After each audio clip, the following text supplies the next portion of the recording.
بسم اللہ الرحمن الرحیم. السلام علیکم. گریڈ 10 چیپٹر 1 تاریخ پاکستان.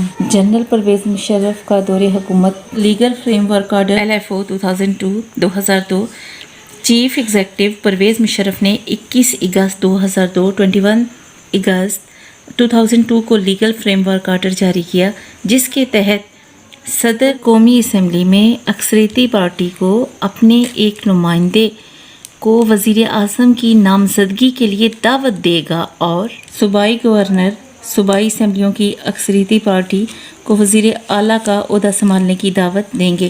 اس آرڈر کی روح سے صدر آئین میں تبدیلی کا اعلان کر سکتا ہے اور ترمیم کا یہ آرڈر کسی بھی کورٹ میں چیلنج نہیں کیا جا سکتا۔ قومی اسمبلی کے لیے نشستوں کا اعلان بھی کیا گیا۔ صدر کے تمام آرڈر اور آرڈیننس جو الیکشن کمیشن نے 14 اگست 1999 14 اگست 1999 کو ایمرجنسی کے بعد جاری کیے، اور وہ تمام قوانین جو 12 اکتوبر 1999 12 اکتوبر 1999 اور 21 اگست 2002 21 اگست 2002 کے درمیان واضح ہوئے، ان کو بھی کسی طور پر چیلنج نہیں کیا جا سکتا۔ یہاں یہ بتایا جا رہا ہے کہ لیگل فریم ورک آرڈر کے تحت جب مشرف نے نواز شریف کو ان کے عہدے سے ہٹا کے خود جو ہے وہ ملک کے چیف ایگزیکٹو کا عہدہ سنبھالا، تو انہوں نے جو نئے قوانین بنائے ان کو کسی طور پر بھی سپریم کورٹ میں بھی چیلنج نہیں کیا جا سکتا۔ 2002 کے عام انتخابات 2002 کے عام انتخابات میں ہم دیکھتے ہیں کہ 10 اکتوبر 2002 کو عام انتخابات منعقد کرائے گئے۔ ان انتخابات میں قومی اسمبلی کی جنرل نشستوں کی تعداد 272 تھی۔ یہ چارٹ آپ لوگ دیکھیں ذرا۔ 2002 کے انتخابات کے لیے مقرر کردہ نشستیں آپ ذرا یہ چارٹ غور سے ملاحظہ کیجیے۔ نشستیں دی گئی ہیں، اس کے ساتھ قومی اسمبلی پنجاب، خیبر پختونخوا اور بلوچستان کے بارے میں بتایا گیا کہ جنرل نشستیں اتنی ہوں گی، عورتوں کے لیے اتنی نشستیں ہوں گی، اقلیتوں کے لیے اتنی نشستیں ہوں گی، اور پھر ٹوٹل نشستیں ہیں۔ ان انتخابات کے نتائج کیا آئے دیکھتے ہیں نتیجہ کی ہیڈنگ کے ساتھ۔ ان انتخابات کے نتیجے میں پاکستان مسلم لیگ کاف نے قومی اسمبلی میں واضح اکثریت حاصل کی۔ انہوں نے قومی اسمبلی میں 72 نشستیں، جبکہ پنجاب اسمبلی میں 130 نشستیں حاصل کی۔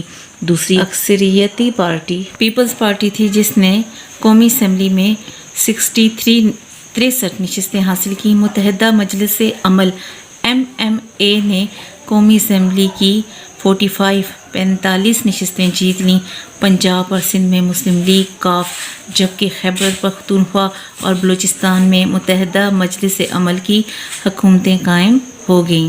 نیکسٹ ہیڈنگ ہے مشرف کی اعتدال پسندی۔ 11 ستمبر 2001 11 ستمبر 2001 کو امریکہ کے ورلڈ ٹریڈ سینٹر اور پینٹاگون پر حملے ہوئے، جن میں ہزاروں کی تعداد میں لوگ مرے۔ ان حملوں کی ذمہ داری ایک تنظیم القاعدہ نے لی۔ القاعدہ تنظیم کی قیادت اس وقت افغانستان میں تھی، اس لیے امریکہ نے جوابی کارروائی کے طور پر افغانستان پر حملہ کیا۔ اس وقت پاکستان کو بھی بہت مشکلات کا سامنا کرنا پڑا، جب ساری دنیا پاکستان کو طالبان کا حامی اور دہشت گرد قرار دے رہی تھی۔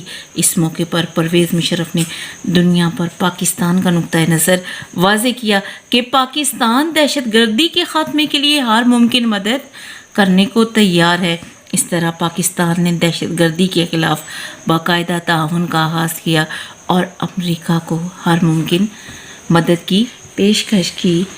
امریکہ کے ساتھ تعاون کے فیصلے نے پاکستان کو ایک مشکل صورتحال سے دوچار کیا اور بدامنی کی ایک نئی لہر نے جنم لیا۔ نیکسٹ ہیڈنگ ہم دیکھتے ہیں مشرف دور میں صنعت کاری اور نجکاری۔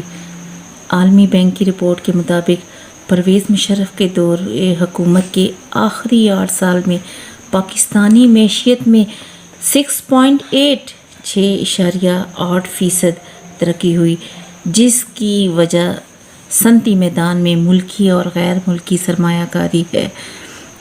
ٹیلی کمیونیکیشن کی صنعت، موٹر سائیکل اور ٹیلی ویژن کی صنعت نے کافی ترقی کی۔ 2000 آئیڈیاز کے تحت جنرل پرویز مشرف حکومت نے 14 217 14 سے 17 نومبر 2000 کو کراچی میں ایک عظیم الشان بین الاقوامی دفاعی نمائش کا اہتمام کیا۔ یہ ایک عظیم الشان سرگرمی ایکٹیویٹی جس نے پاکستان کی ڈیفنس انڈسٹری کو دنیا بھر میں متعارف کرانے میں اہم کردار ادا کیا اور پاکستان کی ڈیفنس انڈسٹری پر دوررس اثرات مرتب ہونے لگے۔ دسمبر 2003 میں بل گیٹس، جو کمپیوٹر انفارمیشن ٹیکنالوجی اور دفتری آلات میں دنیا بھر میں مشہور شخصیت ہے، نے پاکستان میں سرمایہ کاری کرنے پر آمادگی ظاہر کی۔ اس نے یہ کہا کہ میں پاکستان میں سرمایہ کاری کروں گا۔ مشرف دور میں بینکوں اور صنعتوں کی نجکاری کی وجہ سے 5% عوام غربت سے نکل کر درمیانے طبقے کا حصہ بن گئے۔ بالخصوص telephone, telecommunication, motor car, motorcycle وغیرہ کی صنعت نہایت کارآمد رہی۔ نجکاری کے اثرات۔ معاشی پالیسی میں نجکاری کا عمل بہت اہم ہوتا ہے۔ یہ اثاثوں کی ملکیت یا کنٹرول اور اشیاء و خدمات کی سرکاری انتظام سے نجی اداروں کو منتقلی ہے۔ اس عمل کی کئی اثرات مرتب ہوتے ہیں۔ نجکاری سے مارکیٹ میں مقابلے کا رجحان پیدا ہوتا ہے، کیونکہ نجی ادارے زیادہ منافع کمانے کے چکر میں ہوتے ہیں اور بہترین اشیاء فراہم کرتے ہیں۔ نجی اداروں کے ملازمین پر بہت اچھا اثر پڑتا ہے، کیونکہ ملازمین اس کمپنی کی طرف رجوع کرتے ہیں جو زیادہ معاوضہ دیتے ہیں۔ اب نیکسٹ دیکھتے ہیں، نجی ادارے کارخانوں کے ساتھ تعلیم اور صحت کے ادارے کھول لیتے ہیں تاکہ ملازمین کے لیے کشش پیدا ہو۔ گریڈ 10 آج ہم نے جنرل پرویز مشرف کا دور حکومت میں لیگل فریم ورک آرڈر سے لے کر نجکاری کے اثرات تک پڑھا۔ یہ آپ نے نیٹ اینڈ کلین لکھنا بھی ہے اور یاد کر کے ان باکس میں سنانا بھی ہے۔ انشاءاللہ آپ کا کام چیک کیا جائے گا اور سننے کے بعد رسپانس بھی دیا جائے گا۔